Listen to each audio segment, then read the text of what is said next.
Partout où vous nous regardez, fidèles téléspectateurs, bonsoir et bienvenue dans votre édition d'information. Le Premier ministre malien Soumeylou Boubèye Maïga, en visite dimanche dans le centre du Mali, a promis tous les moyens nécessaires pour la sécurisation de cette région et assuré que le premier tour de l'élection présidentielle se tiendrait le 29 juillet prochain. Plus de détails avec Ahmadou Diarra. Le chef du gouvernement Soumeylou Boubèye Maïga a choisi la Venise malienne pour sa première sortie à l'intérieur du pays. On se rappelle que le PM avait annoncé le mois dernier le lancement d'une vaste opération sans autre indication pour sécuriser le centre du pays où les groupes djihadistes sont particulièrement actifs. Les opérations de sécurisation du centre ont commencé et elles vont se poursuivre. Nous mettrons les moyens qu'il faut, a assuré M. Maïga lors de sa rencontre à Mopti avec les cadres régionaux. Dès la semaine prochaine, en urgence, plus d'un demi-milliard de francs CFA seront mobilisés pour soutenir les actions de l'armée, a-t-il annoncé, affirmant que dès la semaine prochaine, du nouveau matériel sera mis à la disposition de l'armée dans le centre. Le déploiement de l'administration dans les zones de cette région dont elle est absente se traduira la semaine prochaine, notamment par la nomination de sous-préfets, a ajouté le Premier ministre. Le gouvernement a adopté en 2017 un plan de sécurisation intégré des régions du centre. Il prévoit à terme la mobilisation de plus de 4000 militaires maliens pour assurer la sécurité dans la région de Mopti selon les informations de sources militaires. M. Maïga a par ailleurs assuré que le premier tour de l'élection présidentielle se tiendrait comme prévu en juillet, le dimanche 29 juillet, a-t-il précisé, soulignant que s'il n'y a pas d'élection, personne n'aura une base juridique pour gouverner. Autre sujet de l'actualité de ce lundi, les travaux du 19e Congrès international et exposition de l'Association africaine de l'eau ont été officiellement lancés ce lundi 12 février 2018 à l'hôtel Laïco de l'Amitié de Bamako. Pendant 6 jours, les délégations des pays membres se pencheront sur des thématiques ayant trait à l'eau et à l'assainissement durable. La cérémonie était placée sous la haute présidence du Premier ministre Soumeylou Boubèye Maïga. Reportage Omaritou Diallo et Draman Mali. Placé sous le thème « Accélérer l'accès à l'assainissement et à l'eau pour tous en Afrique face aux défis du changement climatique », ce 19e Congrès international et exposition de l'Association africaine de l'eau se veut un espace de rencontre de haut niveau pour un partage d'expériences autour de cette thématique. L'Association africaine de l'eau est une association professionnelle forte de plus de 100 sociétés d'eau et d'assainissement provenant de plus de 35 pays du continent africain, dont l'objectif est l'amélioration de l'accès à l'eau potable et aux services d'assainissement aux populations africaines par le renforcement des capacités et des performances des acteurs clés qui sont les opérateurs du secteur de l'eau et de l'assainissement. Alors accès à l'eau bien sûr, mais durant cette semaine plus particulièrement accès à l'assainissement. On pourrait sans crainte dire que l'assainissement fait l'objet d'une forme de maltraitance. Et c'est tout à l'honneur de l'Association africaine de l'eau et de son équipe dirigeante, sous la présidence marocaine, que d'avoir placé ce sujet comme thème majeur de ce 19e congrès. Accélérer, oui, mais pas seulement. Amplifier l'accès à l'assainissement pour tous sur fond de changement climatique. Le challenge du continent africain pour le continent africain peut se résumer à ce constat lapidaire. L'Afrique est pourvue en eau, les Africains en sont majoritairement dépourvus. Et c'est ce qui est vrai pour l'eau, l'est encore plus pour l'assainissement. Si l'eau est la source de vie, l'assainissement est celle de la santé et du bien-être. C'est le message qu'a voulu passer M. Malik Al-Husseini, ministre de l'Énergie et de l'eau.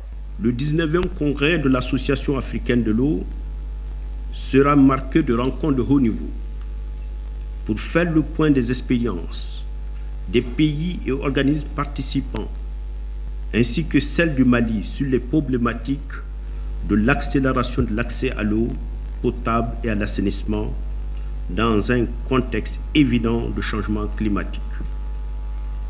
Je voudrais, avec votre permission, saluer la vitalité professionnelle et la présence active parmi leurs homologues du continent et d'ailleurs de nos structures nationales d'accès à l'eau potable et à l'assainissement. Du 11 au 16 février, Bamako sera la capitale de l'eau. Et c'est sur des notes d'espoir que le Premier ministre Soumeylou Boubèye Maïga a lancé officiellement cette rencontre internationale. Nous avons pour le moment engagé, je crois, 109 000 branchements sociaux. Nous visons d'ici la fin de l'année à atteindre les 200 000 branchements sociaux. Dans cet ordre d'idée, nous allons aussi procéder à l'assainissement du secteur, en particulier pour ce qui concerne la gestion des bornes fontaines. Donc ça fait partie des annonces que je peux faire. Je déclare ouvert les travaux de votre conférence. Merci bien. Le collectif de l'association des menuisiers du district de Bamako a tenu une assemblée générale pour dénoncer l'exportation du bois communément appelé Ambambara Guénou vers la Chine.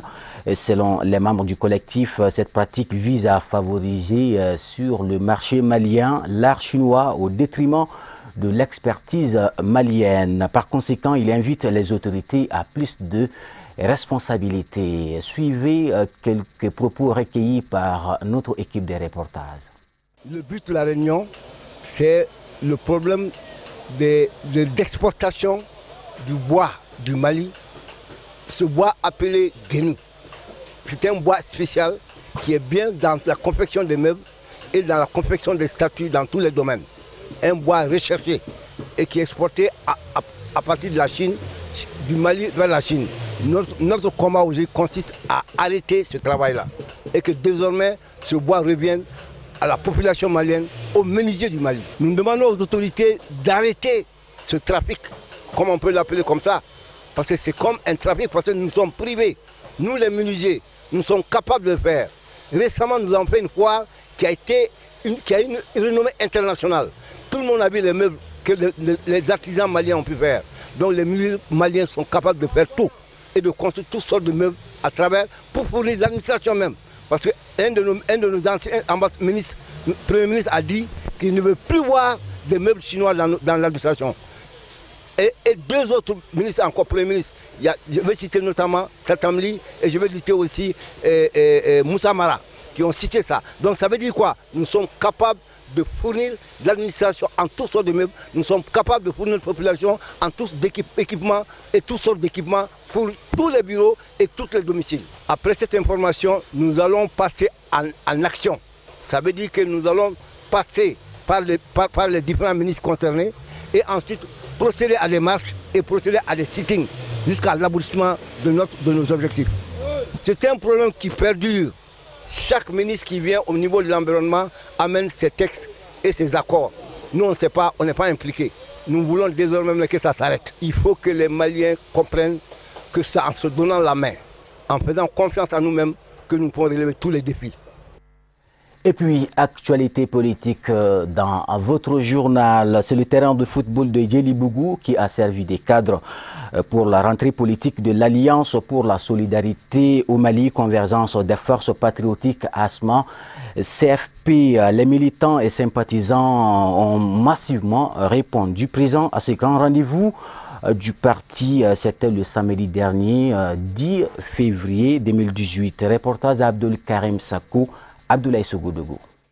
Venus d'un peu partout de la commune 1 et même au-delà, les militants et militantes de l'ASMA CFP ne se sont pas laissés raconter cette cérémonie marquant la rentrée politique de leur famille politique qui a accueilli un grand nombre de nouveaux adhérents en commune 1 du district de Bamako.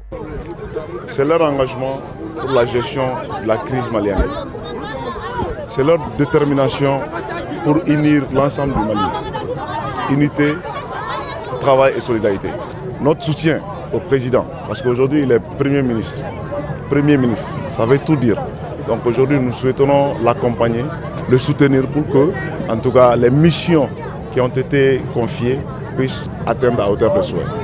Monsieur le Président, le parti ASMA a débuté sa rentrée politique cette année, tout comme le RPM sur ce même terrain en commune 1, aujourd'hui unis et indivisible comme l'est le Mali tout entier.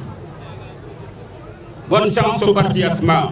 Après son mot de bienvenue à toutes les délégations, le secrétaire général de la section ASMA CFP en commune 1 a réitéré le soutien sans faille de la commune 1 au président du parti Soumaïla Boubèye Maïga, en qui le président Ibeka a placé sa confiance pour diriger l'action gouvernementale dans les élections présidentielles en perspective. Nous plaçons cette rentrée politique de la coordination ASMA CFP du district de Bamako sous le signe de le renforcement de nos capacités. Le parti vient de recevoir des adhésions massives partout à Bamako et à l'intérieur, et surtout en commune 1 en particulier. Et nous plaçons cette rentrée sous le renforcement de nos capacités et à préparer les échéances futures électorales à venir. Parce que quand on parle de renforcement des capacités, on prépare les élections. Les élections à venir sont des élections difficiles. Il faut les préparer et pour les gagner. Et cette rentrée politique s'inscrit dans cette ligne-là. Prenant la parole, le président de l'ASMA-CFP et non moins Premier ministre n'a pas manqué de féliciter les uns et les autres pour la forte mobilisation avant d'affirmer que son parti ASMA-CFP et le Rassemblement pour le Mali RPM au pouvoir ne font qu'un pour le bien-être des Maliens. Je salue tout le monde, tous ceux qui sont venus. Je les remercie pour la confiance dans notre parti. Ils sont venus dans notre parti pour ce que nous défendons. Nous défendons le Mali, nous défendons le progrès et nous avons comme devise d'être fidèles à nos engagements. Quand nous avons soutenu le président Ibrahim Boubacar Keïta,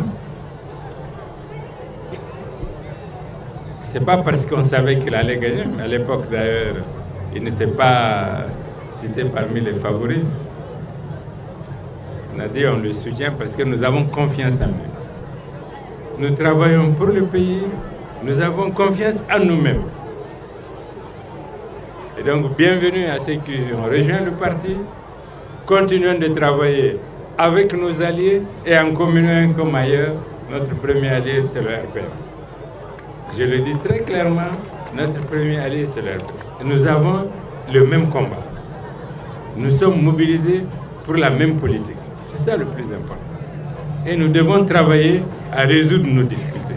En plus des comédiens de Yelebougou, c'est la prestation de la diva Naini Diabaté qui a rehaussé l'éclat de cette cérémonie de la rentrée politique de l'Alliance pour la solidarité au Mali, convergence des forces patriotiques ASMA-CFP.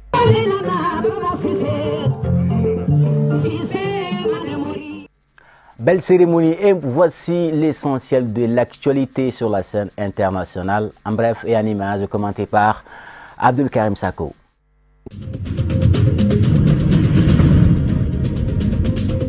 La fête de la jeunesse au Cameroun a été marquée dimanche par la mort de 3 gendarmes et la disparition d'un sous-préfet en région anglophone où un conflit oppose l'armée camerounaise aux séparatistes anglophones. Depuis le début de la crise anglophone en octobre 2016, 26 membres des forces de sécurité ont été tués par des séparatistes présumés en région anglophone selon un décompte de l'AFP sur la base des déclarations officielles de Yaoundé. Les 2 régions anglophones camerounaises sont frontalières du Nigeria où Yaoundé suspecte les séparatistes d'avoir établi leur base arrière.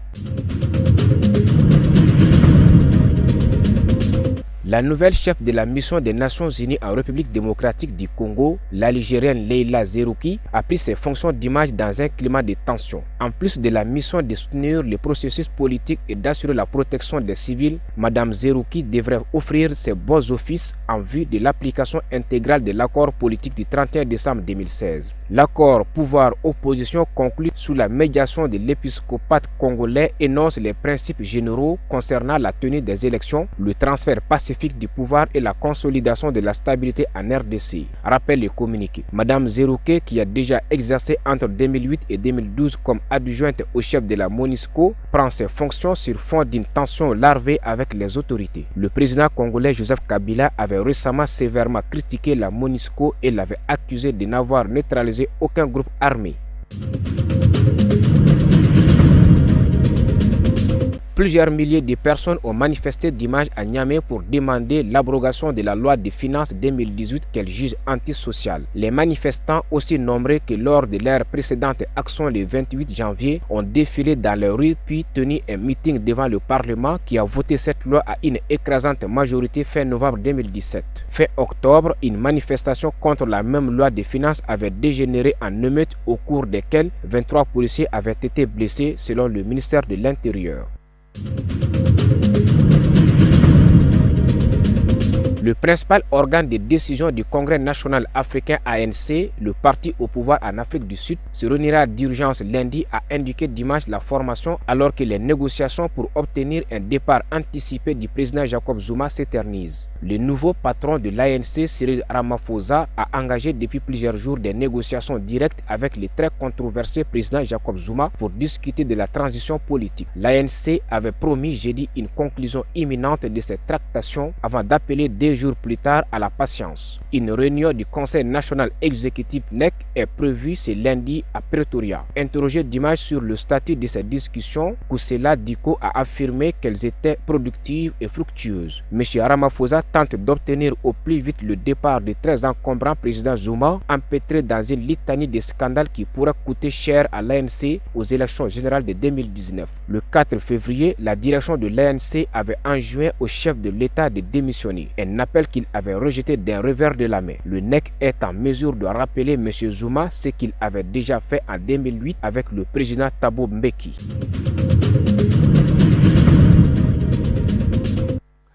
Voilà, c'est ce qu'il fallait retenir, l'essentiel de l'actualité de ce lundi 12 février 2018. Merci à vous, fidèles téléspectateurs, de l'avoir suivi. Dans un peu plus de 2 heures, vous allez retrouver Ousmane Sogoré pour le journal en langue nationale Bamanankan. Quant à moi, je vous retrouve demain avec le même plaisir. Bonne soirée.